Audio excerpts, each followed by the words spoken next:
പൂരാവേശത്തിൽ അലിഞ്ഞ് തൃശൂർ. കാഴ്ചയുടെ വർണ്ണവിസ്മയം തീർത്ത് കുടമാറ്റം. പൂരപ്രേമികളെ ആനന്ദത്തിൽ ആറാടിച്ച് ഇലനിത്തറ മേളവും മടത്തിൽ വരവും.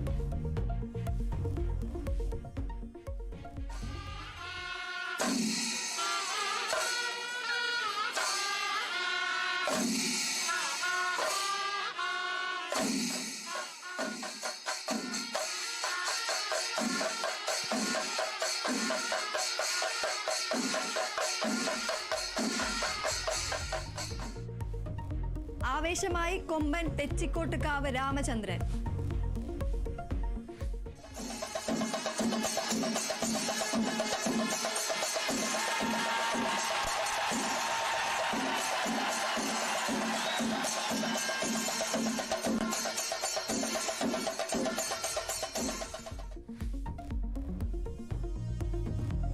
പഹൽഗാം ഭീകരാക്രമണത്തിന് തിരിച്ചടി നൽകാനൊരുങ്ങി ഇന്ത്യ. അതിർത്തിയിൽ നാളെയും മറ്റന്നാളും വ്യോമാഭ്യാസം. കേന്ദ്ര മന്ത്രിസഭയുടെ സുരക്ഷാകാര്യ സമിതി യോഗം നാളെ. ഭീകരവാദിയെന്ന് സംശയിക്കുന്ന ഒരാൾ ബൈസരൻ വാലിയിൽ പിടിയിൽ. UN രക്ഷാസമിതി യോഗത്തിൽ പാകിസ്ഥാനെ കുടഞ്ഞ അംഗങ്ങൾ. ആക്രമണത്തിൽ പങ്കില്ലെന്ന പാകിസ്ഥാൻ വാദം തള്ളി.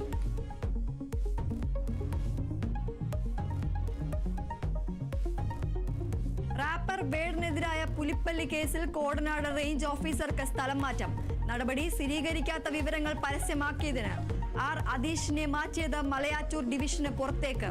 അധീഷ് സർക്കാർ ജീവനക്കാരുടെ പെരുമാറ്റച്ചട്ടം ലംഘിച്ചെന്ന് കണ്ടെത്തൽ.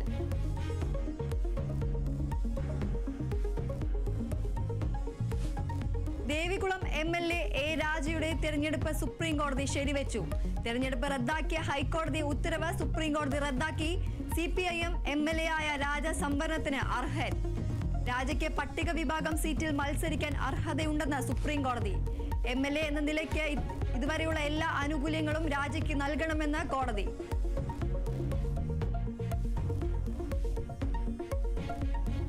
APCC പുനർസംഘടന വൈകാൻ സാധ്യത. അഭിപ്രായ വ്യത്യാസം തുടരുന്ന സാഹചര്യത്തിൽ AICC നേതൃത്വം മുതിർന്ന നേതാക്കളുമായി ചർച്ച നടത്തും. K സുധാകരന് K മുരളീധരനടക്കം നേതാക്കളുടെ പിന്തുണ. KPCC പ്രസിഡന്റിനെ മാറ്റേണ്ടെന്ന കോട്ടയം കണ്ണൂർ DCകൾ.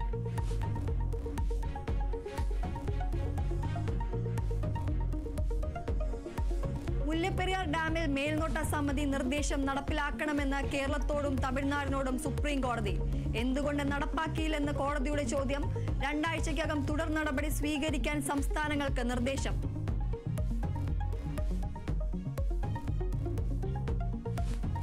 +2 പരീക്ഷാ ഫലം ഈ മാസം 21-ന്. ഫലം കാത്തിരിക്കുന്നത് 4 ലക്ഷത്തോളം വിദ്യാർത്ഥികൾ.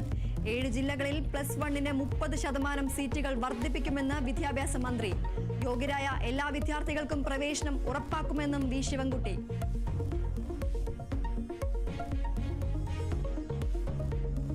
കാട്ടാക്കട ആദിശേഖരൻ കൊലക്കേസിൽ പ്രതി പ്രിയരഞ്ജന് ജീവപര്യന്തം.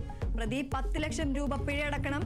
പിഴത്തുക കുട്ടിയുടെ കുടുംബത്തിന് നൽകണം. പൂവച്ചൽ സ്വദേശി ആദിശേഖരെ പ്രതി കാർ കയറ്റി കൊലപ്പെടുത്തിയത് 2023-ൽ.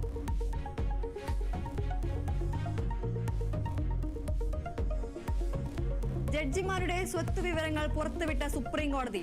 വെബ്സൈറ്റിൽ പ്രസിദ്ധീകരിച്ചത് 21 പേരുടെ വിവരങ്ങൾ. ചീഫ് ജസ്റ്റിസ് സഞ്ജീവ് ഖന്നയ്ക്ക് 3 കോടിയുടെ നിക്ഷേപം. മുതിർന്ന അഭിഭാഷകൻ KV വിശ്വനാഥനുള്ളത് 120 കോടിയുടെ നിക്ഷേപം.